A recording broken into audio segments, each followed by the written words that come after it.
penyakit-penyakit dalam lembaga, dalam komunitas itu satu ketika seumpamanya orang-orang bersaing untuk mendapatkan kepemimpinan. Berarti ini sudah tidak sehat. Kalau zaman sahabat tidak ada orang bersaing untuk mendapatkan kepemimpinan, tidak ada. Bahkan semua berusaha untuk menolak kepemimpinan tersebut.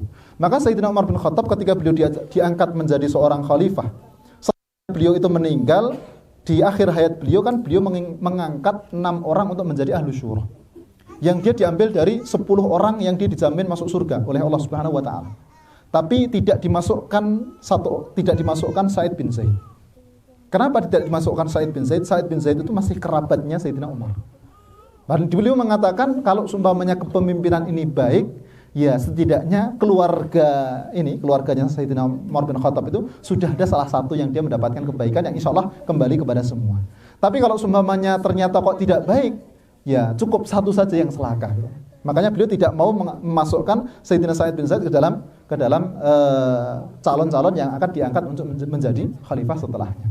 Maka kalau semuanya dalam satu lembaga, orang-orang dalam lembaga tersebut sudah terjangkit penyakit untuk dia pengen berlomba-lomba untuk menjadi pemimpin, berlomba-lomba untuk dia itu berada yang paling atas. Nah ini berarti kewajiban kita sebagai orang yang berada di tempat tersebut adalah kewajiban kita adalah untuk kita memperbaiki dan mengobati penyakit tersebut. Dengan apa? Dizuhudkan dari yang namanya kepemimpinan.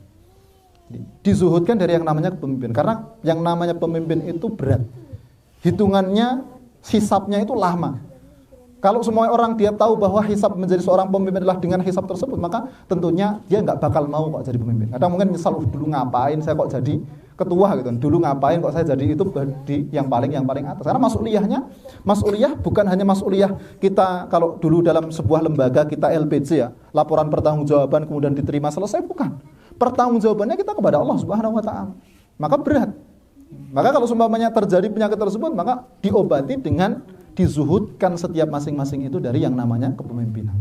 Kemudian penyakit yang kedua adalah ketika seseorang itu dia dalam suatu komunitas, gitu kan, maka saling berlomba-lomba dalam dunia. Nah itu juga mesti akan menjadikan sebab terpecahnya suatu kelompok. Ketika setiap masing-masing berlomba-lomba untuk mendapatkan dunia, maslahat pribadi, ya otomatis bagaimana dia saling mendapatkan manfaat, kemudian saling menjatuhkan satu sama lain. Nah maka ya berarti harus dizuhudkan dari dunia. Nah, ketika seumpamanya orang dia sudah dalam kondisi kecukupan, dalam kondisi yang semuanya kebutuhan dasar itu semua sudah tercukupi, ya sebenarnya kan sudah mendapatkan apa-apa yang dibutuhkan. Maka ketika kok masih ada yang mereka bersaing untuk mendapatkan dunia, dan tujuannya adalah untuk dunia saja, maka berarti harus dizuhudkan dari dunia. Kemudian yang ketiga yaitu kalau seumpamanya dalam suatu kelompok, ketika mereka melakukan suatu amal perbuatan itu tujuannya adalah untuk mendapatkan perhatian orang lain. Jadi dia bekerja bukan untuk dirinya, untuk maslahat umat, untuk maslahat suatu jamaah ataupun maslahat kaum muslimin secara umum, tapi tujuan dia melakukan suatu amalan tujuannya adalah untuk mendapatkan perhatian dari orang lain, entah temannya, entah atasannya, yang umumnya biasanya atasannya. Ketika dia mendapatkan perhatian atasannya, dia akan mendapatkan maslahat untuk dirinya sendiri ataupun mendapatkan perhatian dari orang-orang lain. Nah ini berarti harus dikembalikan bahwa yang namanya amalan itu kalau seumpamanya kita beramal niatannya bukan untuk Allah Subhanahu wa taala, kita akan sering kecewa. Ketika kita beramal niatannya bukan untuk Allah, kita akan kecewa. Kita beramal niatan untuk mendapatkan pujian dari atasan, ternyata tidak dapat pujian.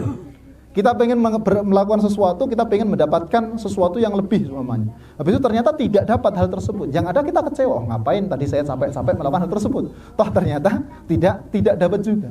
Tapi kalau niatannya kita adalah untuk Allah dan Rasulnya, kita yakin bahwa Allah akan memberikan pahala dan balasan dari apa yang kita lakukan tersebut. Nah, kita amal saja. Kita beramal dilihat atau tidak dilihat, diketahui, tidak diketahui, Allah pasti tahu.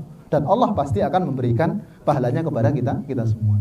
Nah ini setidaknya 3 hal yang dia bisa menjadi ancaman kita kalau semuanya kita berada dalam suatu komunitas tertentu. Insya Allah kalau semuanya hal-hal tersebut itu muncul, dan yang namanya kemunculan hal tersebut itu karena yang namanya godaan syaitan itu selalu bagaimana mereka berusaha untuk memecah belah kaum muslimin.